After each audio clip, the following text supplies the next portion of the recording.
እንድጾምና እንድጸልይ ያደረገኝ ነገር ምንድነው?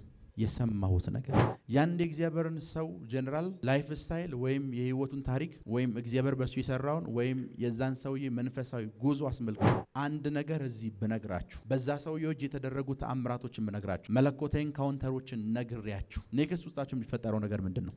እግዚአብሔር ሆይ ለምን እኔስ ያ ቁጭትና ያ የውስጥ መነካት ነው እናንተን ወደ ፋስቲንግና ወደ ፕሬየር ላይፍ ውስጥ የሚከታችሁ። ያ ቁጭት ያ የሰማችሁት ነገር የፈጠረባችሁ መንፈሳዊ ቅናት እናንተን ወደ ምን ይገፋችኋል? ወደ ፕሬየርና ወደ ፋስቲንግ ይገፋችኋል። ሁሉ ጊዜ መንፈሳዊ ኢንካውንተሮችን ስትሰሙ መንፈሳዊ መነካካቶችን ስትሰሙ እግዚአብሔር ሆይ አዲስ ታይም በዚህ ሰዓት በዚህ ጊዜ እኔ ያለው ላንተ ብላችሁ መንፈሳዊ ቁጭት ተሰምቷችሁ ሰማችሁት ነገር ወደ ፕሬየር ወደ ፋስቲንግ ካልገፋችሁ መንፈሳዊ ላይፍ ፋችሁን መጠየቅ መቻል አለባችሁ። ምን እየሆንኩ ነው? ይሄ ሰው ያን ነገር ነው የሰማው። ኢየሩሳሌም ምኗ ፈርሷል፣ ቅጥሯ ፈርሷል፣ በሯ እንደማይሆን ሆኗል። ለሞመንት ይሄንን ዜና የሰማ ሰዓት ውስጥ ያለ በጣም አዘነ። በእግዚአብሔር ፊት አለ ለአንድ ቀን እኮ አይደለም ለአያሌ ቀን በእግዚአብሔር መነካት ወይም በመንፈስ ቅዱስ መነካት የሚነሱ ሰዎች የሚያስነሳቸው ወይም ቅባት እንዲገለጥባቸው የሚያደርግ አንዱ ነገር ምን ተቀላጭ ቁጭት ነው።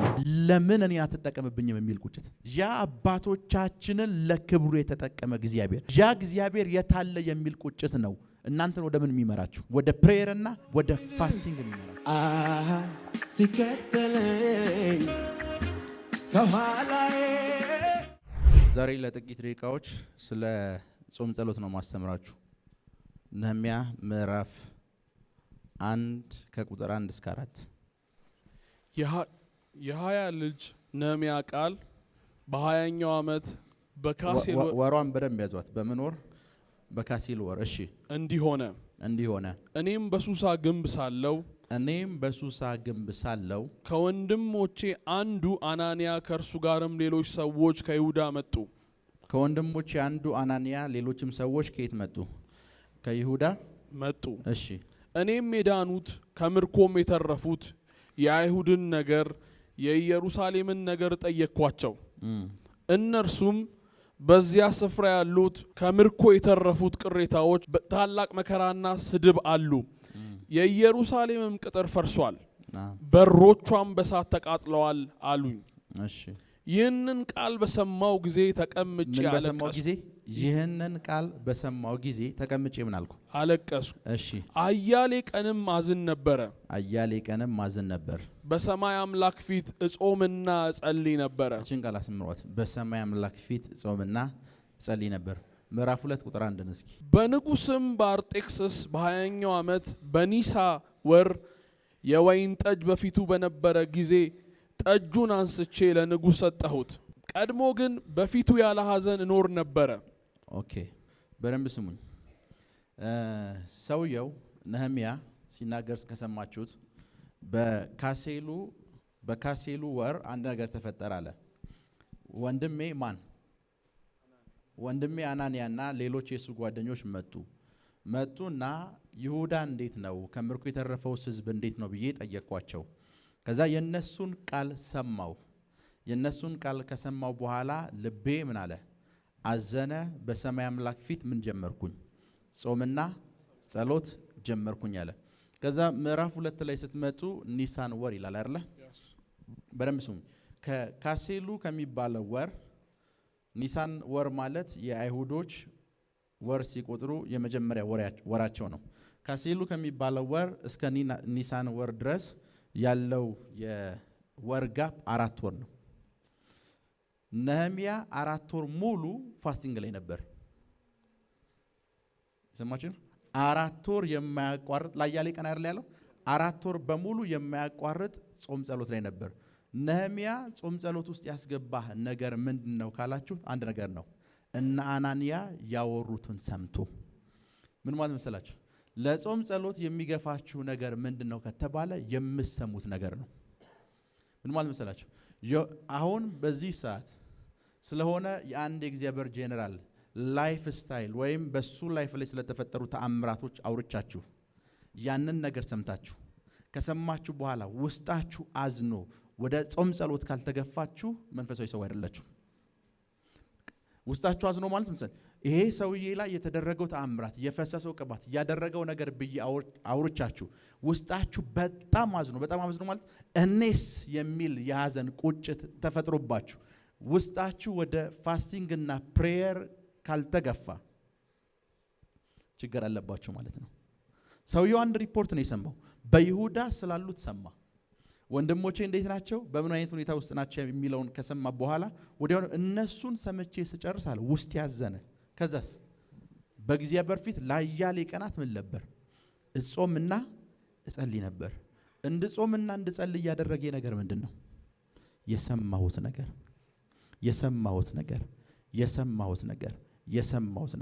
ያን የእግዚአብሔርን ሰው ጀነራል ላይፍ ስታይል ወይም የህይወቱን ታሪክ ወይም እግዚአብሔር በሱ የሰራውን ወይም የዛን ሰውዬ መንፈሳዊ ጉዞ አስመልክቶ አንድ ነገር እዚህ ብነግራችሁ በዛ ሰውዬው እጅ የተደረጉ ተአምራቶችን ብነግራችሁ መለኮታዊ ካውንተሮችን ነግሬያችሁ ኔክስት ውስጣችሁ የሚፈጠረው ነገር ምንድነው? እግዚአብሔር ሆይ ለምን እኔስ የሚል ቁጭት ነው የሚፈጠረው። ያ ቁጭትና ያ የውስጥ መነካት ነው እናንተን ወደ ፋስቲንግና ወደ ፕሬየር ላይፍ ውስጥ የሚከታችሁ። ሄሎ ከነገር ናችሁ። ያ ቁጭት ያ ምን መነካት ነው እናንተን ወደ ምን የሚገፋችሁ? ወደ ፕሬየርም ወደ ፋስቲንግም ላይፍ የሚገፋችሁ። ክብር ለኢየሱስ ይሁን። ያ ቁጭት ያ የሰማችሁት ነገር የፈጠረባችሁ መንፈሳዊ ቅናት እናንተን ወደ ምን ይገፋችኋል? ወደ ፕሬየርና ወደ ፋስቲንግ ይገፋችኋል። ምዕራፍ 2 ጋር ስትመጡ ንጉሱ ፊት አዝኜ ታይቼ አላቅም አለ። ምንም አይነት ሐዘን ታይቶብኝ አያቅም። እና ንጉሱ አለ መጣና ነህምያ ለምንድን ነው ያዘንከው ብሎ ጠየቀኝ። ከዛስ ለንጉሱ የሰጠው ምላሽ አጥጋቢ ስላልነበር ንጉሱ እንደዚህ ያለው ይሄ ኖርማል ሐዘን አይደለም፣ የልብ ሐዘን ነው። ከኔ ጋር ናችሁ? ላይክ ያንተን ፔን ያንተን ፊሊንግ እኔ እንኳን ፊል እያረኩት ነው። ንጉሱ እኮ ነው ያለው። በቃ ይሄ የሆነ ሰው ሞቶበት የሚያዝነው አይነት ሐዘን አይደለም። ከኔ ጋር ናችሁ? ይሄ የማየው ቁጭት የሆኑ ሰዎች የሆነ እድል አመልጧቸው የሚቆጩት አይነት ቁጭት አይደለም። ይሄ ያለው የውስጥ ነው። ከኔ ጋር ናችሁ? የወንድሞቹን መገፋት፣ መሰደድ፣ የኢየሩሳሌምን ቅጥር መፍረስ ሲሰማ ሰውየው ውስጡ ድረስ ነው የሐዘን ጠልቆ የተሰማው። እግዚአብሔር ሆይ ሰው ጠፍቶ ነው ወይ? ይሄን ነገር ማስተካከል የሚችል ይሄን ነገር መገንባት የሚችል ኢየሩሳሌምን ማደስ የሚችል ቅጥሮቿን መስራት የሚችል ሰው ጠፍቶ ነው ወይ? ሰው ከጠፋህ ደግሞ ቢያንስ እኔን ተጠቀመብኝ። ከዛስ ዴይ 1 ብሎ ጀመረ። ፕሬየሩና ፋስቲንጉን ለ4 ወር አላቋረጠው። ሁሉ ጊዜ መንፈሳዊ ኢንካውንተሮችን ሲሰሙ መንፈሳዊ መነካካቶችን ሲሰሙ እግዚአብሔር ሆይ አዲስ ታይም በዚህ ሰዓት በዚህ ጊዜ እኔ ያለው ላንተ ብላችሁ መንፈሳዊ ቁጭት ተሰምቷችሁ የሰማችሁት ነገር ወደ ፕሬየር ወደ ፋስቲንግ ካልገፋችሁ መንፈሳዊ ላይፋችሁን መጠየቅ መቻል አለባችሁ። ምን እየሆንኩ ነው? ሄሎ የሰማችሁ ነው? ምን እየሆንኩ ነው? ምን እየተፈጠረ ነው? ምንድነው እየሆንኩ ያለሁት? የምትሰሙት ነገር ይሄ ሰው ያን ነገር ነው የሰማው። ኢየሩሳሌም ምኗ ፈርሷል፣ ቅጥሯ ፈርሷል፣ በሯ እንደማይሆን ሆኗል። ደሞመንት ይሄንን ዜና የሰማ ሰዓት ውስጥ ያለ በጣም አዘነ። ከዛስ በእግዚአብሔር ፊት አለ ለአንድ ቀን እኮ አይደለም ለአያሌ ቀን እንዴት ኢየሩሳሌም እንደዚህ ትሆናለች?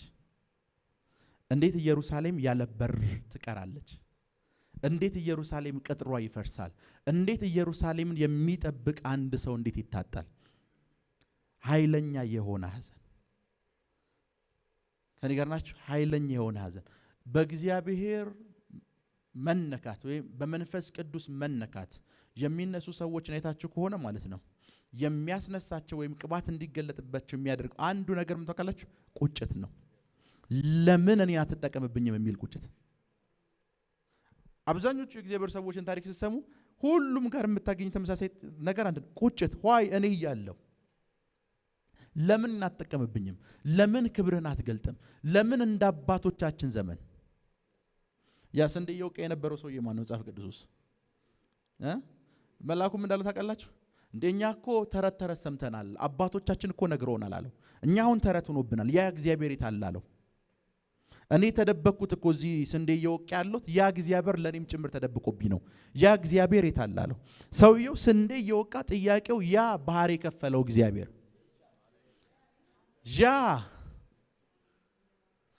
ያ እግዚአብሔር የታለ አለው። መልአኩ ያ እግዚአብሔር አሁንም አለ አለው። ልናየው ፈልጋለሁ። አስብ ያ ላይክ ናው ልትነሱ ይገባል። ያ በሐዋርያ ሥራ ዘመን የሰራው እግዚአብሔር ያ አባቶቻችንን ለክብሩ የተጠቀመ እግዚአብሔር ያ እግዚአብሔር የታለ የሚል ቁጭት ነው እናንተን ወደ ምን የሚመራችሁ? ወደ ፕሬየር እና ወደ ፋስቲንግ የሚመራችሁ። ለምትናንተና ቢያንስ ውስጣችሁን ለመንካት ውስጣችሁን ለመቀስቀስ ጭምር ነው ስለ አንዳንድ እግዚአብሔር ሰዎች ታሪክ ይነገርኳችሁ። ሃይዲ ቤከር የምትባል አንዲት ትልቅ እግዚአብሔር ሴት አለች። ይቺ ሴት መንፈስ ቅዱስ ለ5 ቀን የጾም ጸሎት ገባችና ለ5 ቀን የገባችው ፋስቲንግ ምግብ የለም መጠጥ የለም ለ5 ቀን ፋስቲንግ ገባችና እግዚአብሔር አንድ ነገር ተናገራት። አፍሪካ ውስጥ ባንቺ መሰራው ስራ አላላት። አፍሪካ ውስጥ ደን ብድግ ብላ ሞዛምቢክ ሄደች። ሞዛምቢክ ስትገባ የምታውቀው መንፈሳዊ አገልግሎት የለም ምንም ነገር የለም። የጠለቀ የመንፈስ ቅዱስ ልምድ የላትም። ደን ምን ጀመረች? ይሄ ሆስፒታሊቲ ተግባሮችን ሰዎችን መርዳት ማገዝ ኤቭሪቲንግ ማድረግ ምናምን ጀመረች። እንደዛ ያደረገች ውስጧ ኃይለኛ የሆነ የመንፈስ ቅዱስ ረሃብና ጥያቄ አለባት። ደን እዛው ቀስ እያለች ለተመሙ ሰዎች መጸለይ ጀመረች። ሰዎች መፈወስ ጀመሩ። የሆኑ ነገሮች ላይፋቸው ላይ መፈጠር ጀመረ። እሷ የምታገለግልበት ሞዛምቢክ ውስጥ ያለውን ኮሚኒቲ ምን እንዳደረገች ልንገራችሁ። ኮሚኒቲውን ሁሉ ጊዜ ሰኞ ፋስቲንግ ማስያዝ ጀመረች። ሆል እሷ የምትረዳቸው ኮሚኒቲ ያለችበት ከተማ ሞዛምቢክ ውስጥ የነበረችበት ከተማ በሙሉ ኮሚኒቲው የፋስቲንግ ላይፍ ጀመረ። ከሷ አልፎ ኮሚኒቲውን ማጾም ጀመረች። ሆል ኮሚኒቲው ሙሉ ኮሚኒቲው ከሷ ጋር አብሮ ይጾማል። ሰኞ ሁሉ ጊዜ ፋስቲንግ ቀን ነው ብላ አውጃ ሰኞ ሁሉ ጊዜ ፋስቲንግ አለ። ይቺ ሴት ዋንዳይ የምትመግባቸው ሰዎች ምግብ አለቀ። ነዛነ ታይም ፈንድ የሚያደርጓት ስፖንሰር የሚያደርጓት ሰዎች እርዳታ ቆሙ። እሷና ባለቤቷ ነበሩ። እርዳታ ሲያቆሙ ጌታ ኢየሱስ እንጀራ አባስቶ የለ ወይ ብላ እግዚአብሔር ሆይ ይሄንን ህዝብ ዛሬ ፊድ ማድረግ አለብህ መመገብ አለብህ የናዝሬቱ ኢየሱስ ያ ህዝብ ምግብ አጥቷል ብለህ ምግብ ከሰማይ ካወረር ይሄንን ህዝብ መገብ አለብህ ብላ ሆል ያንን ኮሚኒቲ ተአምራታዊ በሆነ መንገድ መገባለች። ያቺ ሴት ድንቆች ተአምራቶች ኤቭሪቲንጎች በሷ ላይፍ ላይ ሆኗል። ከነበረችበት ዌስተርን ካውንትሪ ምንም ወደማታውቀው ሞዛምቢክ ውስጥ መጣ። ላይፏን የቀየረው የ5 ቀን ፋስቲንግ ነው። ሄሎ በዛች 5 ቀን ፋስቲንግ ውስጥ የእግዚአብሔር ድምጽ ሰማች፣ ወደ አክሽን ገባች። ሄሎ መጽሐፍ ቅዱስ ውስጥ ለ5 ቀን ፋስቲንግ ያዘ የትኛውም የእግዚአብሔር ሰው የለም። መጽሐፍ ቅዱሳችን ውስጥ እናቃቸዋለን ለምን ያክል ታይም ፋስቲንግ እንደያዙ። ፋስቲንግ ሁሉ ጊዜ የምንይዘው አንድ መለኮታዊ ኢንካውንተር ላይፋችን እስኪፈጠር ድረስ ነው።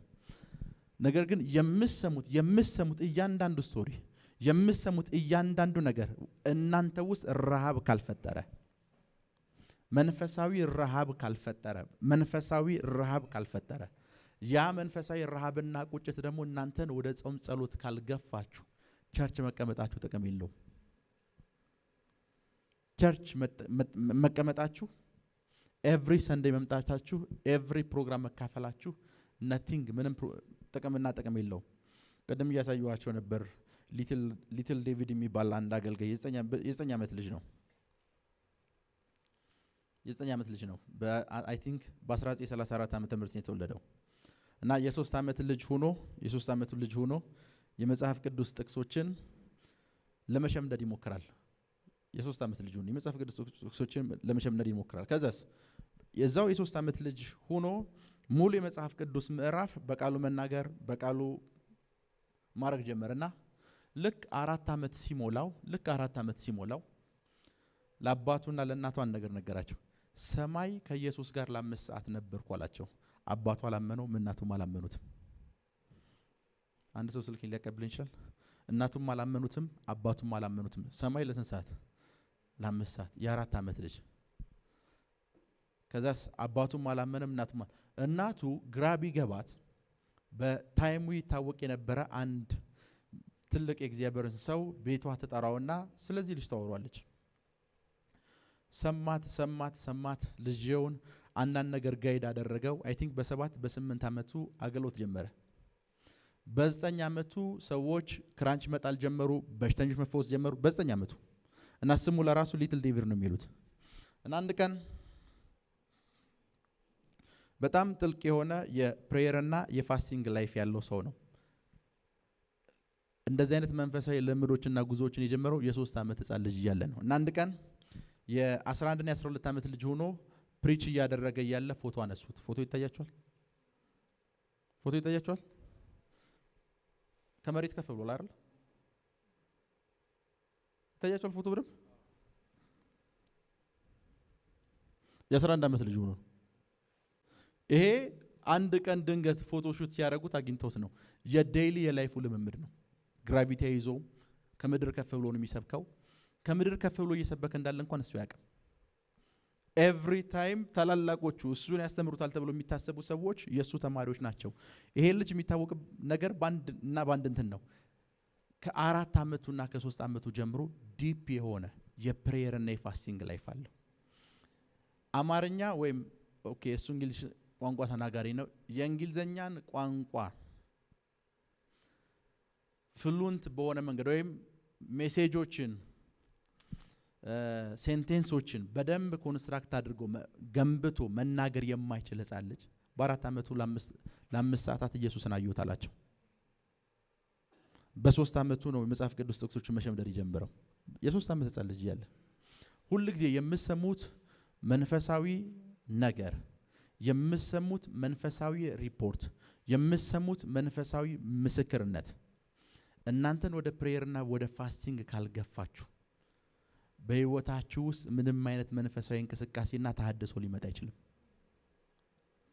ምንም አይነት መንፈሳዊ እንቅስቃሴና ተሐድሶ ሊመጣ አይችልም። በፍጹም ሊመጣ አይችልም።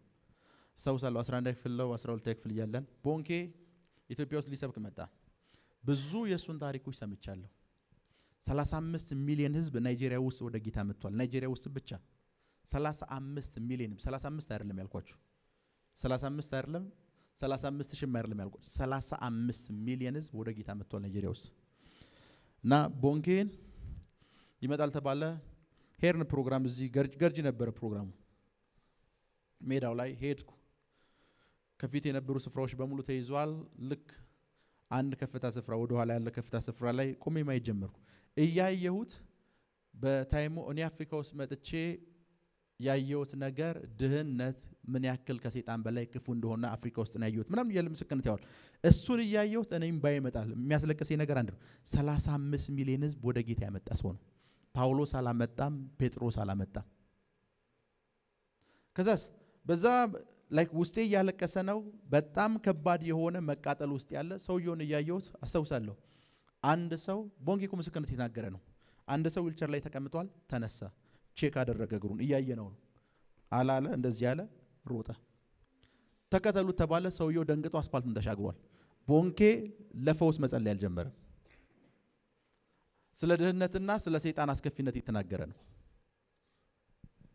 እንደዚህ አይነት ሰዎችን ስታዩ፣ እንደዚህ አይነት ቴስቲሞኒዎችን አይታችሁ ውስጣችሁ ተቃጥሎ ወደ ፕሬየርና ወደ ፋስቲንግ ካልተመራችሁ ከባድ የሆነ መንፈሳዊ እንቅስቃሴ ውስጥ መግባት አትችሉም። ከባድ የሆነ መንፈሳዊ እንቅስቃሴ ውስጥ መግባት አትችሉም። ቅድም ምህረት ስለ ሙሴ ሲያወራችሁ ሰምታችኋል። ምህረቱ ማገልገል ለማተም በጀመርኩበት ታይም ላይ አይ ቲንክ 26 or 27 ታይም ላይ አንድ ካዛንቺስ ውስጥ የነበረ ጽዮን የሚባል ቸርች አለ እና ቢያንስ ፕሮግራም በሌላቸው በሳምንት 3 እና 4 ቀናት ተሰብስበን እንደዚህ እንጸልያለን። እና መንፈሳዊ አይኔ ተከፍቶ ማየት የጀመርኩበት ታይም መንፈሳዊ አይኔ ሲከፈት የነበሩ 2 ክስተቶችን ነግሬያቸዋለሁ ከሙሴ ጋር የተገናኙ። በእግዚአብሔር ፊት ነው የምነግራችሁ። ቃል ምን ተብሎ እንደሚሰበክ አላውቅም። ጸሎት ራሴ እመራለሁ። አምልኮ የለም። ቃል ከፍቷለሁ፣ አነባለሁ። ነጭ የለበሱት እነማን ናቸው ካለ እሱን ዝም የ10 ደቂቃ 20 ደቂቃ ደጋግመዋለሁ። ከዛ ከ20 ደቂቃ በኋላ አሁን የምተነብይበት ሰዓት ነው ምናምን ስል ሰው በስልክ ተጠራርቶ ቢኮዝ ምሰብካቸውን ቃል ለራሱ አላቆም ስለሚሰለቻቸው የትንቢት ሰዓት ነው የመጡት። በስልክ ተጠራርቶ በሜሴጅ ተጠራርቶ ይመጣሉ። አሁን ነው በደንብ ማስተማር የጀመርኩት። በታዩም እንደማስተምርም አላቆም ደን ተሰብስበው ይመጣሉ። ከ10 ደቂቃ በኋላ ተነብያለሁ ነው የምላቸው። ከ10 ደቂቃ በኋላ ተነብያለሁ ስላችሁ እንደማይል እንገራችሁ። ተነሳ እዚህ ጋር ነው። ከ10 ደቂቃ በኋላ ልክ ስብከት ሰዓት እንደዚህ ያለው ከ10 ደቂቃ በኋላ ተነብያለሁ ስል የትንቢቱ ሰዓት መቼ እንደሚጀምር ስለማቅ ነው ከ10 ደቂቃ በኋላ እምላችሁ። ልክ ጥቅሶችን ያወራው ያለበት ሰዓት ሙሴ ይመጣና ፊት ለፊት ይቆማል። ከዛ እሱን ተከትለው ሌሎች የእግዚአብሔር መልአኮች ይመጣሉ። ሙሴ ይቆማል፣ ሌሎች የእግዚአብሔር መልአኮችን ያዛቸዋል። እነሱ ናቸው ብር ይዘው የዚህ ሰውዬ ስም ከበደ ነው፣ የዚህ ሰውዬ ስም አየለ ነው ብለው አየር ላይ የሚጽፉት እነሱ ናቸው። መጀመሪያ የሚያየው ሙሴን ነው። ሙሴ መጥቷል ማለት ፕሮፌሳይ ለማድረግ ለአንድ ጊዜ አይደለም፣ ለአንድ ዓመት ለ2 ዓመት እንደዚህ ነበር የምታነበየው። ኤቭሪ ታይም ፕሮፌሳይ የማደርግበት ስፍራ ላይ አጠገብ መጥቶ የሚቆም ሙሴ ነው።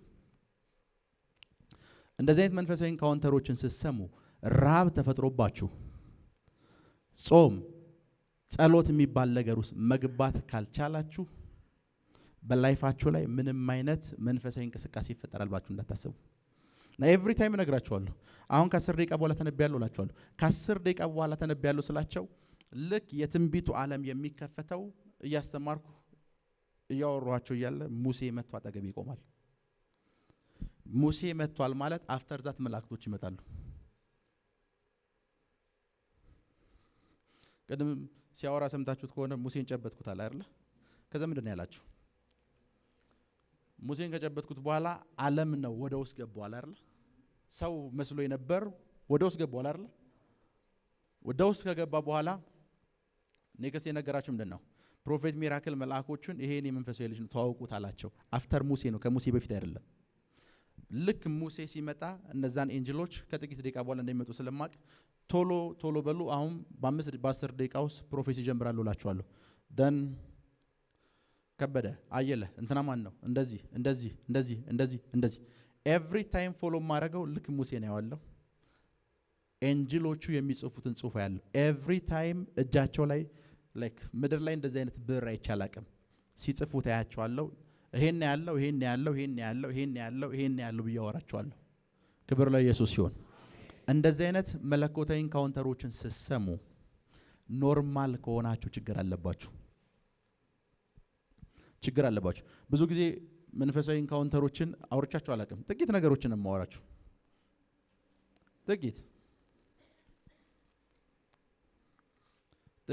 ጥቂት ነገሮችን ነው የማወራችሁ።